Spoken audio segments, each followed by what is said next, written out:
Hey folks, my name is Curtis Fechner, and this talk is about incident response processes. I'm an engineering fellow in Optiv's threat management practice, where I work as a leader of our incident response and threat intelligence services. I've been here since 2012 doing DFIR, cyber threat intelligence, purple teaming, and like any consultant, doing a ton of writing.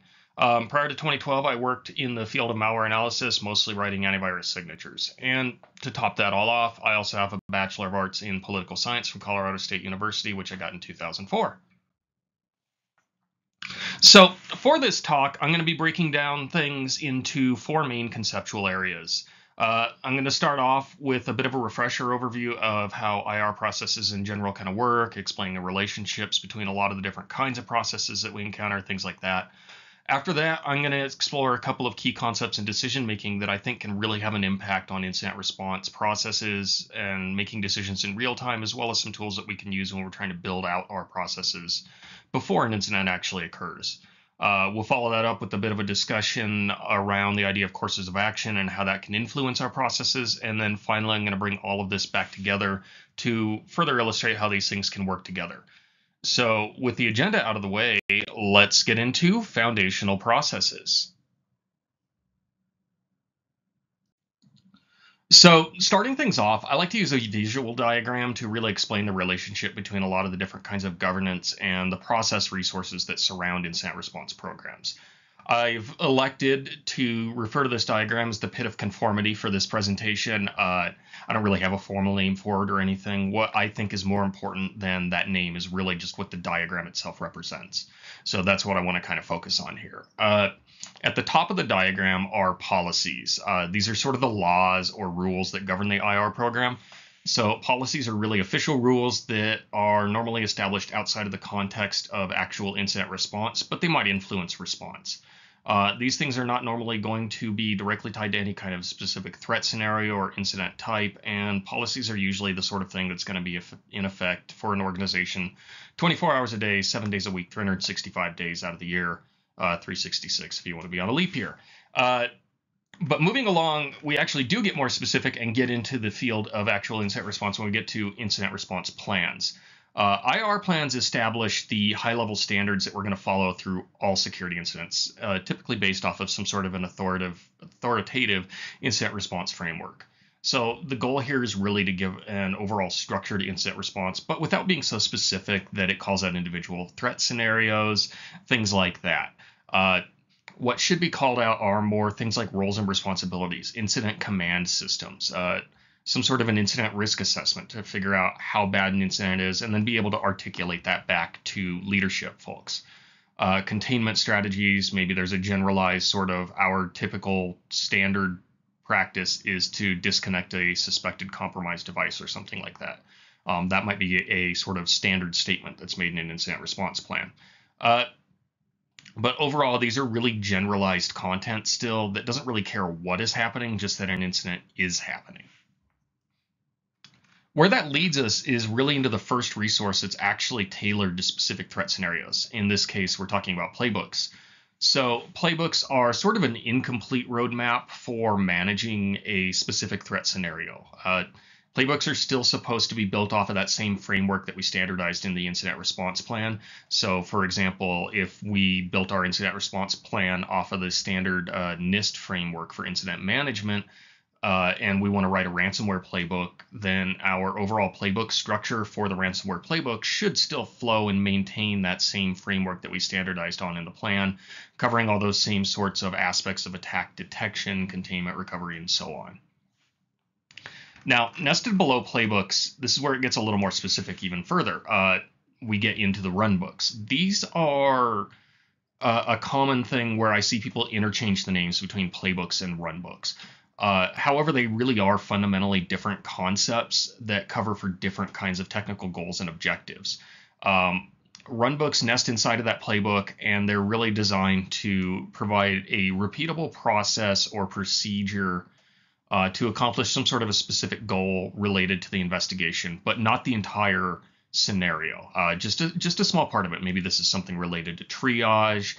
Maybe this is some sort of evidence collection or some form of analysis or some sort of a specifically handled escalation. The sky's really the limit with this, right? But the overall idea is that these do live inside of the playbook, and they do prescribe in a little bit more detail how to do things that solve for that overall incident scenario still. These are still, like IR playbooks, supposed to be flexible.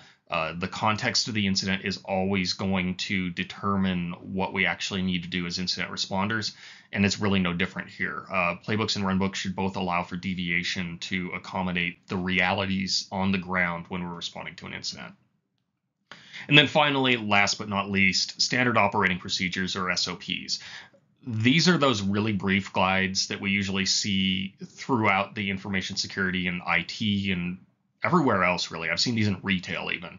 They tell you how to do really specific tasks in a really specific way that should be done exactly as written each time. The real objective here is complete consistency at all costs, basically. You're typically going to see SOPs more frequently in our realm in incident response, spoken about more in the context of security operations and more day-to-day ops, more so than actual incident response. But sometimes you might have a need to document some sort of an SOP for incident response. Maybe this is just a click-by-click walkthrough of how to do some sort of forensic imaging, something like that.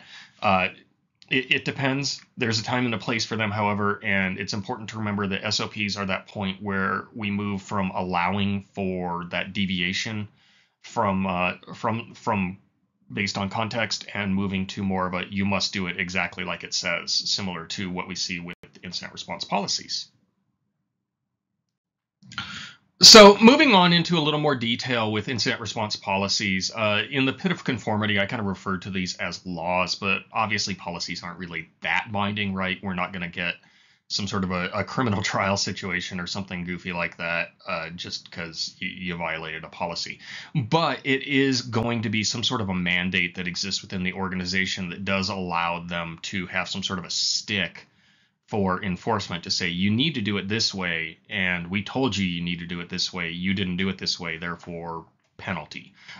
Whatever that penalty is, I don't know. I don't want to speculate on that, but the point is there needs to be some sort of an overall rule, typically more for the objective of risk reduction than anything else, that does exist. So anyway, these are really intended to be official rules for the organization. These are things that have been fully approved by HR, your legal team, things like that. They do not account for any deviation normally. Some people may be afforded some additional privileges if they're in an executive role or something like that. Obviously, if we have scenarios where we're talking about danger to life or something like that, well, a policy is probably going to be bent a little bit if it has to be. In my personal experience, policies related to incident response tend to emerge more in a few common places. The IR plan itself will usually have a few policies listed, usually mandates around reporting incidents, things like that. I also see these same sorts of things in employee handbooks or an acceptable use or an IT policy. Again, frequently that theme of employees, contractors, etc., are all responsible for reporting a potential security incident or something like that if they see it. In terms of content, there's a lot of different subjects which can have rules written for them that do apply to IR. Some really common ones might be things like a requirement to report those incidents, like I mentioned, security awareness training requirements, maintenance requirements for the IR plan or for any playbooks, penalties for not following the rules, all sorts of stuff. And ultimately, a lot of these policies are still going to resemble legal boilerplate language. They're going to be written in a really rigid sort of way, and they are ultimately designed to shield the organization from any kind of legal risks that might result in them getting, say, sued or something similarly unpleasant. So the framework for response is what we usually use to define that structure of the incident response process, and this is absolutely essential for consistency of response. Evidence preservation is an important part of prosecuting perpetrators or defending the organization in the event of a data breach, as well as recovering costs from insurers. These are things that need to be defined and standardized in the incident response plan when we're working through any kind of an incident, regardless of what that threat scenario is. And so that's why you see these things start to be defined within the overall plan. Other things that we do tend to see are those definitions of roles and responsibilities. Who's in charge? Who's kind of coordinating with them and supporting them? Who's informing executives? Who's delegating tasks? Do we need to hand off leadership of an incident over time? If we do, how do we do that? These are all things that we can actually define in that IR plan, as well as other common things that we do see emerging out of incident response. Communications and action plans during the time of an incident, how to engage third-party resources, who to engage, when to engage, who's allowed to engage, and then also incident closure, which is sometimes overlooked in an incident response plan, which is really meant to ensure that everybody's on the same page when it says, hey, is this incident done yet? I don't know. And if we can avoid that and actually have a formalized process for closing out that incident and standardizing that in the plan, then that's great. And that's also that sort of endpoint that we can reach when we come down to the next slide where I talk about incident response playbooks, where we do want to end on that same point of incident closure. So, as I mentioned, playbooks are normally going to be built around specific or general threat scenarios. There might be some basic guardrails that we set based on what we understand about that scenario, simply to keep the response focused on solving the problem efficiently, pointing back at those elements of the IR plan itself that need to be followed or executed on. Like I said, roles and responsibilities, things like that. We're still going to incorporate that into the scenario, but now we're taking the context of the scenario, that sort of that story, and associating the things that are about to be done with those individuals that we defined in our incident response plan. So I'll discuss this a few more times during the talk, but some really common examples that we might see for scenarios are going to be really unsurprising, right? Ransomware, business email compromise, denial of service, things like that. These are super common scenarios, and these are really common for organizations to develop at least a basic set of playbooks around, because we do see these throughout all sorts of different types of organizations, right? A lot of them are at risk from these same kinds of threats, regardless of what industry they're in. I do continue to mention that need to deviate. The question sometimes comes out, why do you want to allow people to deviate? But the reality is context matters a lot for incident response. It might be something you've heard where somebody said, what's the point in having playbooks? No two incidents are alike anyway.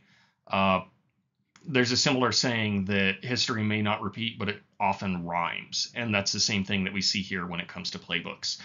Just because we have two repeats of the same sort of a threat scenario does not mean that they're necessarily going to be carried out in the same way. I can pick something like ransomware, for example. That detonation of a ransomware payload late in the actual attack is just a small part of what actually led up to an attacker having access into an organization and being able to encrypt all their data at scale. There's a lot of different ways that they may have been able to get in there, and all those different sorts of methods may lead to the same overall outcome, but the way they got in still matters in terms of how I want to contain the threat, how I need to respond to it, and all those individual little tasks. So that's where that need to deviate comes in, because I have to be able to accommodate those small variations in possibilities that are all associated with the same overarching scenario. In terms of applying the framework to an IR plan, what I really do mean is that playbooks facilitate scenario-based outcomes. So there's that overall incident scenario where something bad has occurred and the response to it is complex. So we want to make sure that we coordinate all of this in the most efficient and effective way possible. There's going to be a lot of tasks that have to be carried out. Some are going to be simple, some are going to be more complex. And now the playbook is actually going to allow us to spell out where those fit into that overall process defined in the incident response plan, staying within that overall framework, right? The complexity is further broken down by going yet another level downward in our good old pit of conformity and building some technical runbooks, which I'm going to get to next. These can be expanded to also encompass some non-technical roles or tasks as well, or some of those tasks can actually still live within the playbooks or even the IR plan. It just depends. There's no wrong way necessarily to do any of this. The biggest wrong is simply a product that's unusable. In terms of building out that first set of playbooks, don't shoot for perfect, shoot for good enough. You don't have to be able to confidently say, yes, I am 100% certain that we can manage this ransomware attack no matter what, and we will not have any issues because we have the perfect process. That's kind of setting yourself up for failure. But if you can solve for the key points of it and get ahead of the curve because you know what's kind of coming or where to start investigating, you're going to be a lot more focused, which saves a lot more time, which can also translate to money and also translate to less fatigue on your incident responders as well over the course of a long-term investigation or incident, which can result in a much cleaner overall incident response. That immediate value in terms of investing the time in building out these resources may not be readily apparent always, but really at the end of the day, when we talk about plans, playbooks, runbooks, we're talking about resources that are designed to set an organization up for long-term success and make it so that you can focus on whatever else it is that your organization does. Obviously, if you're a business, you want to generate revenue. If you're a nonprofit or a government agency, your mission differs accordingly, but you still want to be able to execute on that main mission rather than being sidetracked dealing with an incident that was otherwise avoidable. Something else that should be called out frequently, we do need to make sure when we build things like playbooks, runbooks, the plan, you have to actually update them. They are not set it and forget it. Things change over time. Technical controls change over time. Technologies in general change over time. Adversarial TTPs might change considerably over time. We're going to talk a little bit about that more coming up here. But do continue to bear in mind these are living documents. These are not things that are just set in stone that require zero updating ever. Like I mentioned with policies, you can set policies that say you must update this or at least review this content on an annual basis, associate that responsibility to an individual or a team or something like that as well. Whatever your organization wants to do simply to ensure that this maintenance is continued and that we treat living documents as actual living documents and not dead documents. So incident response runbooks are going to be more of a complementary reference to the overall playbooks. These are really what allows your responders to focus on specific tasks, typically technical ones that are necessary for incident resolution.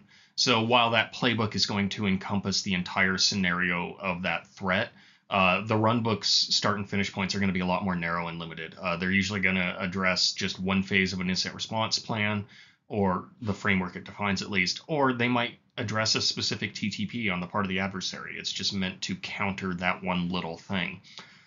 The big thing to remember with a runbook is much like a playbook, like I've said already, these are still things that allow for deviation. Context is still key, and we have to actually interpret what's going on and make a critical decision. And these runbooks should still accommodate that. If your runbook is so rigid that it's not allowed to be any kind of deviation, if you're always going to be going click by click, and if somebody doesn't do exactly that, they've done it wrong, then you're talking about an SOP, and that probably shouldn't have been treated as a runbook in the first place. At the end of the day, a lot of runbooks are intended to have an outcome that produces some sort of a additional informed understanding of the incident or solves one small task that is needed to be performed in succession in order to accomplish the overarching goal of the response. And so that leads us to SOPs. This talk really isn't about SOPs. These are things that you're probably familiar with in some capacity. Like I've mentioned, in InfoSec, these are click-by-click instructions typically. These might be something that we hand off frequently to, say, a junior analyst. We see these a lot, obviously, in security operations where we have SOC analysts and we want them to close tickets or review some sort of an alert or a control or event in a very specific way, just work through it and pass it on through the process. That probably is not the end of the process. Normally, it's just meant to be one small step in a bigger chain. So similar to a runbook in that sense. But in this case, what we're talking about are things where we don't want deviation because we do want it done exactly as written each time. These are meant to be fully repeatable, thoroughly documented processes. Something I don't have on the slide, but you should keep in mind, the other intent with an SOP, if it's done well, is this is something that's very easy to train people on. It establishes things like muscle memory, so to speak. Apparently it's index finger muscle memory for a mouse, but muscle memory nonetheless when it comes to being reflexive with handling incidents or handling specific events or tasks that need to be performed. Some simple examples, right? Maybe handling phishing reports, things like that, alert validation, ticket closure. Those are all tasks where we do want that done in a consistent way. Maybe we simply have a checklist for closing out a ticket to make sure that we filled out all the right fields, things like that. We'll see SOPs frequently that are built around that. I do tend to see SOPs more frequently in large organizations as well. That's worth bearing in mind that from a maturity perspective, if you're a small security team of 2 or 3 people, you're probably not going to have a lot of time to invest in building a comprehensive set of SOPs. But if you've got a SOC with 30 to 100 people or more, right, there's a lot more resources available to actually build these. And in certain cases, you can kind of build a culture where the analysts themselves know how to build their own SOPs and how to document these so that their colleagues can all benefit from the same things that they have, that one analyst has basically figured out. So wrapping it up and putting it another way here, SOPs are kind of like the instructions that come with IKEA furniture, right? You're going to get 4 chairs for a dining room set, for example, and you want to build all 4 of those dining room chairs the exact same way, so they all look the same and it feels the same when you go into your dining room. And if you don't want a matchy dining room, great, but most people tend to, and that's what SOPs are meant to accomplish. So with any good conference talk, we need to have a sports analogy. For me, this comes in our discussion of IR playbooks versus IR runbooks. So on that note, a American football analogy. For this one, for basic argument, let's say a football team has 3 basic playbooks, right? They've probably got an offensive one, a defensive one, and then a special teams one to handle, little niche events. For those who have more experience playing football at a collegiate or at a professional level even, that's great. But I'm generalizing, so work with me here. Within the playbook, there's typically going to be a collection of a bunch of different actual running plays, passing plays, things like that, if we use an offensive playbook, for example. And these are all things that a team can practice carrying out in their practices. These are the individual runs. So for the sake of our analogy, those individual plays, those passing plays, those running plays are the runs that would also be in a run book for our information security analogy. Basically, the specific runs are usually going to afford you some real-time decisions to be made based on the conditions on the ground in the field of play. This might be defensive player positioning or something like that might disrupt your plan at the last minute. So that's why we have a bunch of different types of plays all accumulated within the same overarching playbook. Going even further, some runs might be tailored to more specific scenarios when there's a greater likelihood of success. Going and continuing with the football analogy again, your game plan might change a bit depending on whether or not your team's ahead at halftime, behind at halftime, how far ahead, how far behind, things like that, how much time's left on the clock, things of that nature. All of those individual runs, however, help to solve for those little niche scenarios that are part of the overarching goal defined in the playbook, which is winning the football game. So at the end of the day, they've all contributed to the same overall objective. The difference is that we picked the individual runs that are most appropriate for what we're trying to accomplish in the name of that scenario. Resummarizing once again as we wrap up this part of the presentation, your key takeaways, I at least hope, are going to be that IR playbooks solve for those overarching goals like an entire incident. The starting point is where the incident is detected or alerted, and the endpoint is typically going to be whatever point is reached where we consider that incident to be closed or resolved, and we can move on to sort of the post-IR processes. Playbooks should always maintain some flexibility to accommodate the context of the incident so that we can so that we can avoid trying to focus on following rigid processes that may conflict with what we're seeing on the ground. And we don't want to break down the moment something doesn't align to our expectations. So really, the playbook should complement the IR plan and call out the elements of it when prescribing tasks or prompting for decisions while still allowing people to make critical decisions as needed. And again, kind of wrapping this section up, runbooks are going to be focused on those shorter duration technical tasks, usually meant to help solve for something within a specific phase of incident response. They aren't going to solve for the entire incident on their own, but they should help to simplify performing common IR tasks that should be carried out in a somewhat sensible and consistent way, just to make sure you're not missing essential data, but being able to kind of step around things and move around a little bit and adapt based on the curveballs that might be thrown at us during incident response. So with processes out of the way and going through the basics of that again, let's make a few tough decisions, or rather discuss a few ways to make those decisions a little bit more intelligently. So for the sake of this discussion, I'm going to break down the concepts of decision making into kind of two basic groups: real-time decisions and methodical decisions. Real-time decision-making frameworks are going to be most useful when we need to make smart decisions with as little delay as possible. These are kind of dynamic situations, and in these situations, we can infer that, generally speaking, time is of the essence. In extreme scenarios, these could be incidents that put lives at risk, or they may simply represent a significant existential threat to the organization's ability to conduct its business. Uh, there are other decision-making frameworks, however, that are more beneficial to use for planning purposes. If you have a background in project management, for example, you might be familiar with some of these core concepts. The objective with these kinds of more methodical decision-making frameworks is to normally define a plan for the expected project or scenario that should meet the desired outcomes or objectives. And so in this case, think about it like our plan is an incident, right?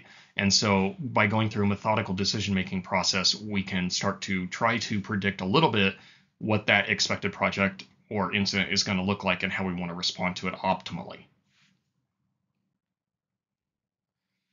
So I'm a big fan of the OODA loop. This is observe, orient, decide, and act for real-time decision-making. What I like about it, other than being really fun to say for me, is that it's incredibly flexible. I like that it's designed for dynamic situations. The concept behind this one is rooted like in aerial combat, right? So when two pilots are engaged against one another in a dogfighting situation, right, where two aircraft are kind of going after one another, like Top Gun, they're constantly evaluating that other pilot and their aircraft and the surrounding situation, trying to make a decision that disrupts their adversary and allows them to get kind of inside of that decision-making loop of the attacker, so that they can get ahead or actually behind, and put them in the position that makes them most likely to be victorious or win, or at least come out of this alive, right? So because of this, it's also really not going to be a great way to think through scenarios ahead of time when we're building a playbook or something like that, because it's certainly a framework for decision making that we can leverage during response. But it's more something we might actually prescribe in the incident response plan. We want to say, use this sort of a looping decision-making process throughout the entirety of the incident, regardless of what phase of the response we're in, just to make sure that you're stepping back, looking at what's going on, and then positioning yourself, making a decision, then acting on it. And then once again, going back, re-observing, looking at the outcomes of it, and making sure, do I need to adjust? Is it still working well? Things like that. But it's really all about creating that mindset and maintaining that even with our playbooks as well, to keep some sort of a structure for making critical decisions in the face of an evolving situation.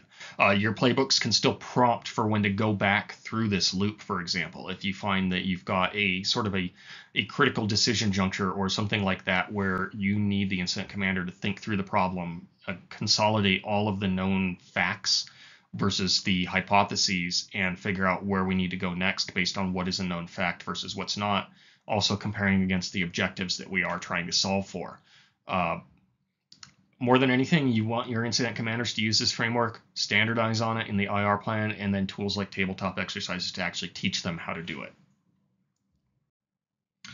So trying to anticipate hypothetical decisions is really hard, right? Context messes up things a lot. And so the intent with some of these more methodical decision-making frameworks is to actually spend time thinking through the problem objectively and trying to identify the best way to solve that problem. Best is still a relative term, but you can usually distill it down to whatever produces the most favorable outcomes for the organization.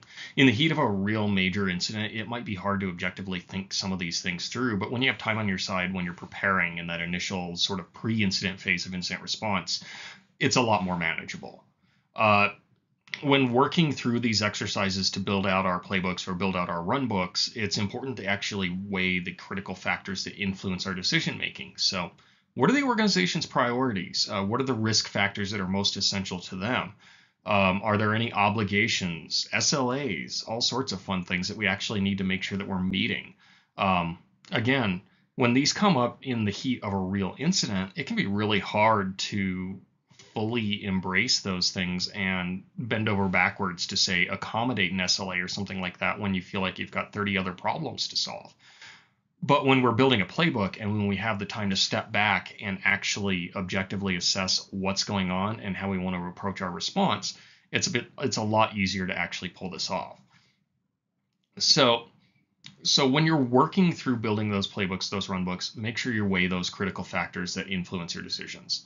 A good IR plan should spell a lot of these things out ahead of time, so you should have at least a rough understanding of what the overarching sort of preferred decisions are likely going to be, or preferred outcomes for an organization are likely to be. You may not have it fully clear, but the plan should help give at least an idea of what's desirable for the organization and its risk tolerance. There's a lot of different sorts of methods that can be used for methodical decision making. One of the most common generalized concepts is the idea of a decision matrix, and there's a lot of different kinds of decision making matrices out there. Honestly, just Google it, right? You'll see there's all sorts of stuff out there. More modern variations on some of these do exist. There's one by a guy named Gil, I apologize to him. Shklarski is commonly referred to, or was referred to, as Xanax, for example, and that's the diagram below, which I'll explain a little more in a moment. But more essential than this approach that you choose to leverage is simply that ability to leverage creative input when you're going through this exercise. Don't put all of this onto one person. Just say, hey, you're the incident commander defined in the IR plan. Figure this out and build all of our playbooks. No, that's not a great way to do it. More than anything, the best way to produce positive outcomes when it comes to actually going through these decision-making processes and thinking through what we want our preferred courses of action to be is to actually have that collaborative opportunity for our colleagues to mutually go through and identify what are the potential benefits of this approach, what are the potential costs of it, what countermeasures might exist, or mitigations in other terms. It's easier to think rationally about this when you don't have all that pressure of a real world incident on your shoulders that's forcing you to make snap decisions and maybe not objectively weigh all of the factors that you really should when determining what the best path forward actually is. So with the example diagram here, this is the Xanax version of the tool, a modified version of it, where I have it saying countermeasures there. The examples I've seen usually say mitigations. I chose countermeasures just because more appropriate for incident response. So the idea here is that you do have a threat scenario. You're considering a few options for how to best resolve it. So this matrix is designed to enable your collaborators to write down those potential benefits, costs, or countermeasures. And then as this is populated, start to discuss it. Have some consensus that should hopefully organically emerge that turns into your preferred course of action. And that's really the basis for your playbook. You say, this is what the good version of the playbook looks like. And you can have some fallback options potentially, depending on what emerges from this sort of exercise. So on that note, as we wrap up these ideas of decision-making frameworks and how to apply them to building our incident response, it's time to move on to our next topic, which is courses of action. So yes, actions have consequences, and when it comes to cybersecurity, a lot of the actions that happen are going to be deliberate, but not all threats are created equally, and some may be significantly more relevant than others. So for our IR processes like playbooks to be usable, they really need to be relevant. Courses of action is a term that we can use to describe things that may occur producing some sort of an outcome. The most important variation of this is going to be what we call most likely courses of action, or MLCOA. Optiv's Global Threat Intelligence Center, or GTIC, likes to define the MLCOA like you see here on the screen: the expected and probable tactics, techniques, and actions carried out by a threat actor. This is really important because when we know what MLCOA scenarios or adversarial TTPs are likely to apply to the organization or likely to apply to that threat scenario, that gives us a much more informed understanding of what's actually out there that could present a real cybersecurity risk to the organization or a risk to our response process. And so by understanding that, understanding how the bad guys work, what tools they like to use, what methods they like to use, things like that, we can build an incident response playbook that is a lot more relevant and is a lot more likely to actually allow us to counter or solve for what we believe the bad guy is actually likely to be doing. And so the sibling to the ML COA would be most dangerous courses of action. So in this case, we're talking about things that could happen that would have a catastrophic impact on the organization. So in short, the things that would put us out of business. So like the slide says, tactics, techniques, or actions carried out by an actor that result in a worst case scenario outcome or impact, regardless of probability. So I do want to say that that point about regardless of probability is very important to bear in mind.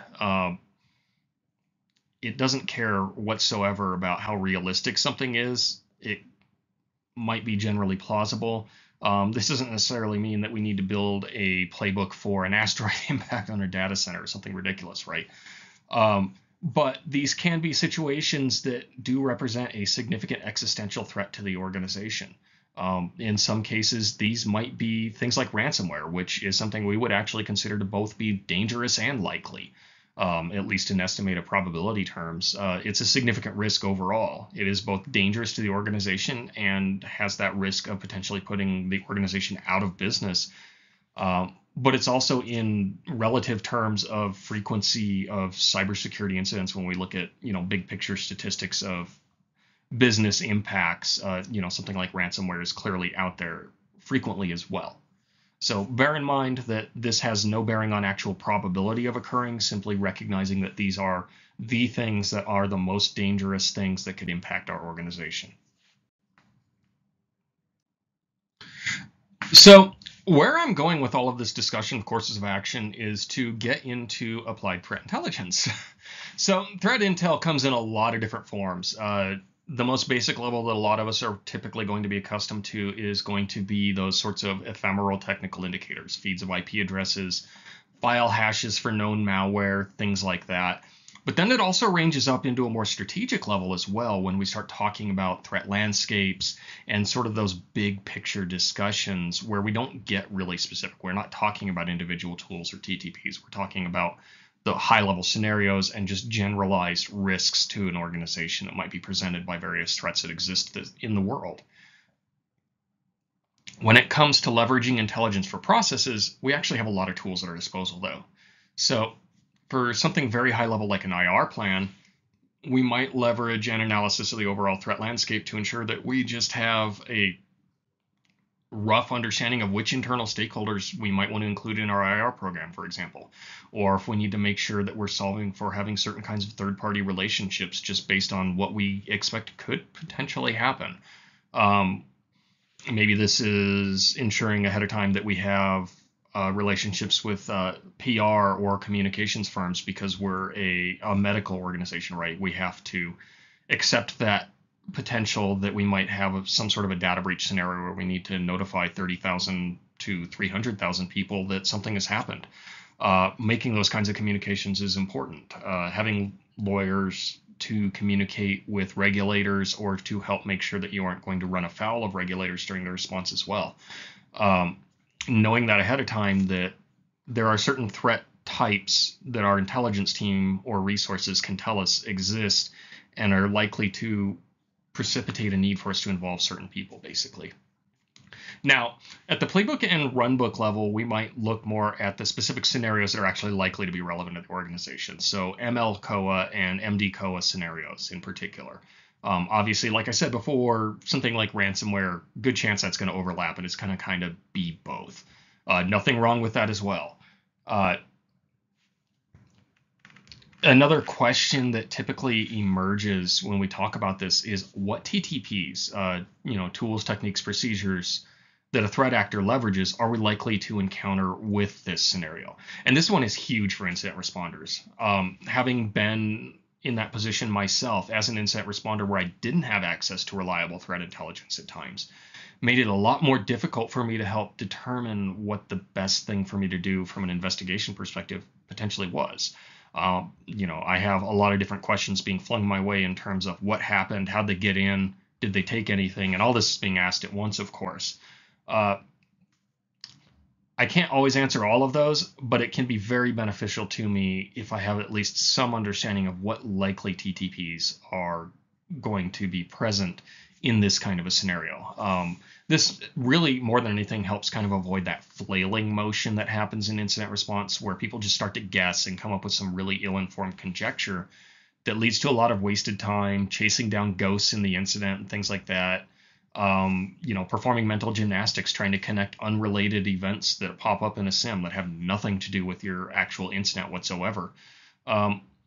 In other words, really, if incident responders can have that good understanding, or pretty good even, it doesn't have to be great, of what they're likely to run into, even if it's an unlikely scenario, then they can start to focus on producing those most desired outcomes for the business, which is our overall objective. And so, with that discussion of courses of action out of the way, this is where we actually get into that concept of synthesis, taking all of these different ideas and bringing them together to actually forge them into our incident response processes. So, what kinds of content, right? Well, as per my last email, yeah, this connects us back to that idea of applied threat intelligence. If we're fortunate, we'll have that collection of those most likely threat scenarios and most dangerous scenarios as well. And those can potentially be that basis for building some initial playbooks. You don't have to do every one of those scenarios, right? You don't have to do every most likely course of action or every most dangerous course of action. Maybe you pick 3 of each. Maybe you pick 2 most dangerous ones and 5 likely ones. That's fine. This is all ultimately up to your own organization's potential risk tolerance. What makes sense for you may not necessarily make sense for your buddy working in a completely different industry who just happens to work in InfoSec. So some typical reference materials exist that we like to leverage here. The classic, of course, would be the MITRE ATT&CK framework. That helps us to understand how attackers accomplish specific goals, specific types of tools they use or techniques, the things that we can actually use to detect those threat actors using those techniques, things like that. We can always go back and leverage those sorts of open frameworks of threat intelligence information that exists simply to be used for this purpose, to actually be used to improve our processes. When people don't understand the nature of an attacker's tools, things like malware implants are often going to be misunderstood or perceived as if there's some sort of an all-powerful magical force. The goal should be to understand that these are ultimately just tools. They're meant to be used in specific ways, and they all produce specific outcomes. One type of malware might be used just to dump credentials. It may not have any capacity for doing anything but that.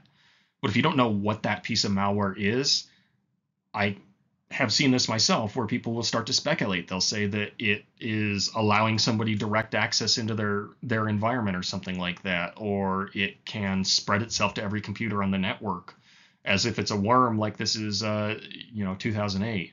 That's not to say that these things aren't potentially possible and that you won't run into malware that does have multiple functionalities and things like that.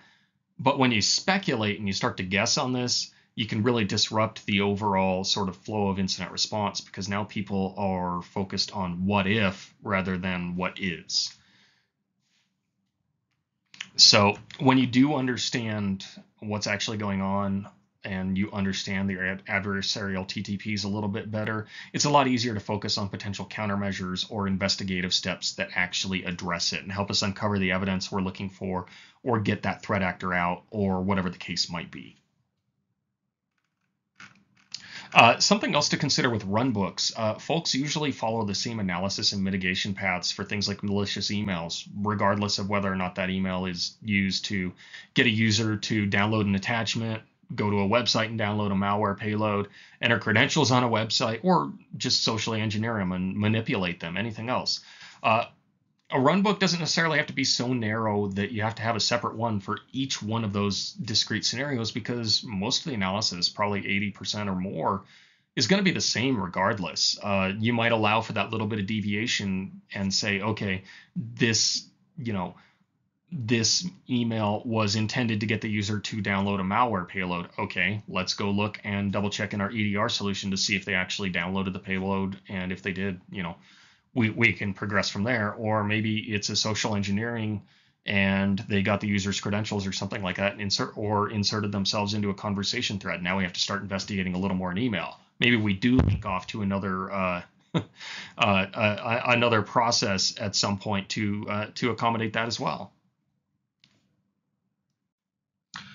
So not everything in incident response is a technical problem to solve. The reality of cybersecurity incidents is that they can impact entire businesses. And so that translates into situations where a company is unable to keep manufacturing their products or process their payroll, for example. These are incidents that can potentially have human impacts in varying ways that are not just technical problems to solve. They may impact technologies we use to perform these tasks, right? You probably run your payroll through some sort of an automated system, for example. But ultimately, these are things that do impact humans and their day-to-day lives. So accordingly, this means that there are people who have that stake in the IR game that is not as technical, right? Lawyers are obviously the most common place in this process, but you'll also see things like financial team members, people from marketing, facility staff. It really kind of depends. That scope of impact really dictates who we need. And again, that comes back to the IR plan where we need to spell out who these people are. We may not know exactly each time. There might be a couple people where they're not listed in the IR plan at all, but we figured out that we needed to go and rope them in. It happens. It's fine. But more often than not, we do want to be able to have those organizational interfaces to those non-technical roles as well, those financial people, those marketing people, just so they know that they're actually part of the incident response process. Not every time, but maybe sometimes. So because of this as well, sometimes these roles are a lot harder to plug into our playbooks. Some things are more obvious, right? A lawyer is usually a little bit more obvious. The finance role, potentially less so. Some scenarios like a business email compromise where there's some sort of a wire fraud and money is moving around, things like that, you're more likely to need to interface with your finance team on some level. You'll probably have potentially some law enforcement. You'll probably have a cyber insurance claim coming out of this one, things like that. And these are all sort of non-technical elements that can still be cited in that incident response playbook. It's just about understanding when that should actually happen normally. Again, we might have to deviate. We might have to do it sooner. We might have to do it a little bit later because we don't have all the facts. And that can still also be defined in the plan as well, just to give us those overall names and who to reach out to and how and when.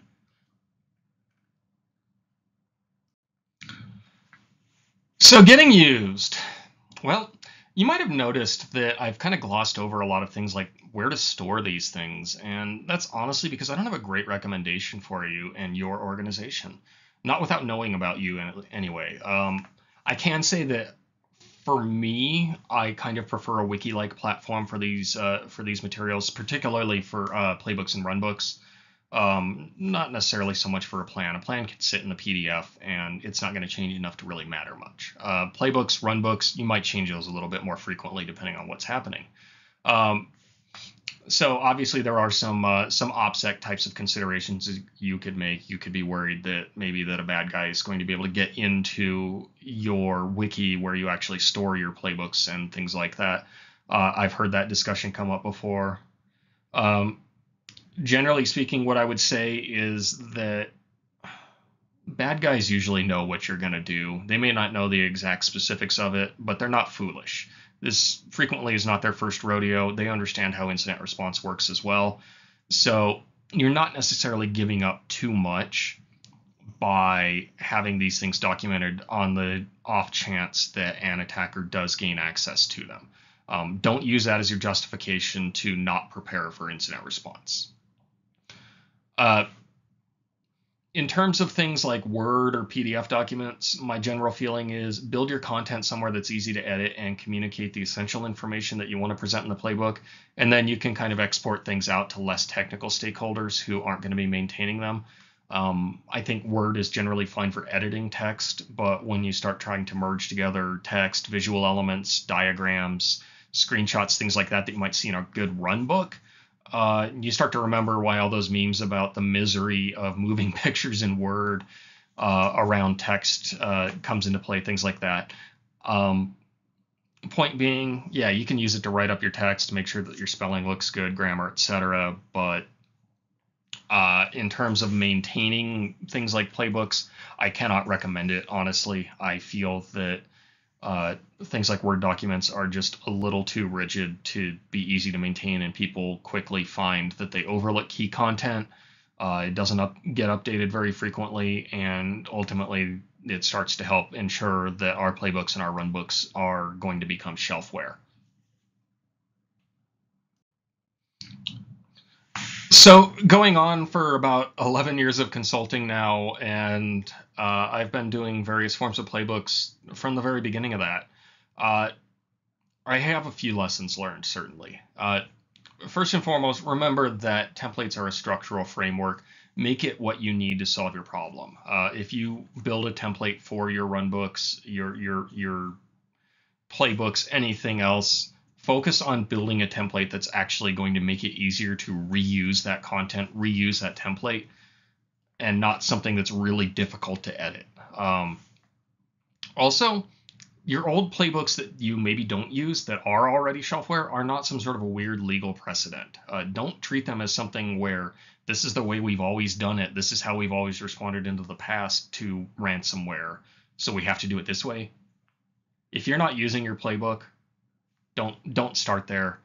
You can certainly take a look at it. You can kind of reference it, but don't force yourself to update it or anything like that, just sort of out of some sort of a misplaced sense of duty or obligation or something like that. You don't have to adhere to old plays that were untested or proved to be untenable to execute. If you've got a better way to do it these days, document that, use that, and stop worrying about trying to do it the old way. Just like the essentialness of reusability for a template, the playbook itself really should be usable, though. If the playbook isn't usable in a real-world incident, it's too hard to navigate, you can't find what you need or figure out what you should be doing, start over or iterate on it. Make modifications and help to resolve some of that. Testing your playbooks is absolutely critical, and it's also doable. Easiest way, hands down, is tabletop exercises. Build a tabletop exercise that caters to a playbook scenario or two scenarios, whatever the case might be, and just make sure that you actually work through your playbook. You can stop, you can pause, you can objectively discuss the contents of the playbook and say, hey, the playbook says to do this. Our scenario had this happened. How do we, how do we balance this? That's fine. That's great. That's what the point of things like tabletop exercises is for as well, is to really help you test it and figure out where the problems might exist or how to actually use those materials. And then also, don't overthink every scenario, every edge case. Imagine the art of the possible. Bad guys follow paths of least resistance. Try to think like they do where you can. Again, 80% solutions are great here. There's going to be some bad guy who figures out some new unique tactic or niche way to do things. You can't prepare for that or say, I can't prepare because this might happen. Solve for what you do know. Again, go back to that threat intelligence and use those pictures of what the people on the ground are telling you is how the bad guys work. Focus on that, and hopefully your process should be flexible enough with that deviation factor to allow you to modify as you're going through to actually solve for the incident without getting too far off track. So as we wrap this up, just a few handy tools that I like to use when I'm building playbooks, runbooks, any kind of process documentation, really. First, the obvious, right? Like I mentioned, Word. It has its place. I do that for my copy editing. I don't like to keep it there in terms of how I frequently had to do it. I kind of have to accept using Word. That's just, it is how it is. But I always recommend to my clients as well that they try to move that content somewhere else afterwards. They can take the content out of the Word document, copy and paste it, move it however they want to do it. That's fine. I'm not opposed. Word is still a great platform for basic text editing, and so use that. If you got a different text editor that you'd prefer to work from, something simpler, Google Docs, whatever, great, cool. Use what you like, what you're more comfortable to actually write large amounts of text in. That's what I'd recommend. Flowchart software, frequently, as humans, we're very visual, right? We like to have pictures that help us understand what's going on. When I throw a wall of bullet points like this at you, sometimes it can be a little daunting and a little hard to take in the main points. I get that now, so I apologize, I suppose.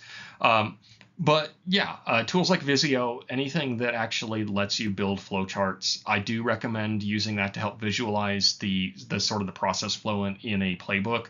I think that for runbooks and SOPs, frequently they start to get a little too specific, too narrow.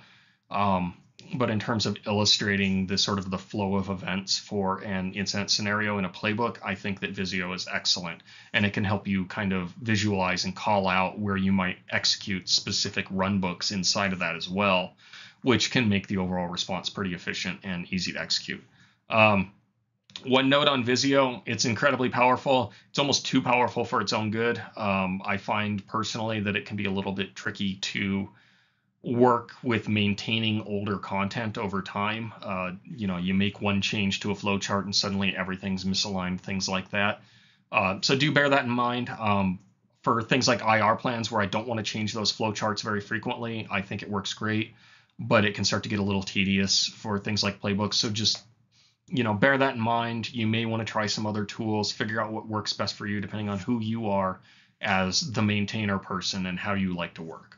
And then finally, as well, coming back to the idea of decision making as an augmentation to decision matrices and things like that, mind mapping software is just a fantastic way to organize your thoughts when we're talking about these sorts of disparate scenarios where there's a lot going on and having to think through all the potential possibilities, all the different angles that we needed to keep in mind, and just planning out all the different content that I need to, say, put into my playbook as well.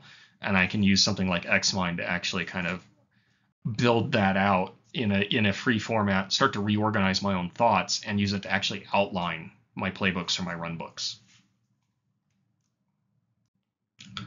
And so with that, we come to the end, and I say very much thank you. Thank you so much for checking out my talk. If you've made it this far, thank you very much for sticking with me.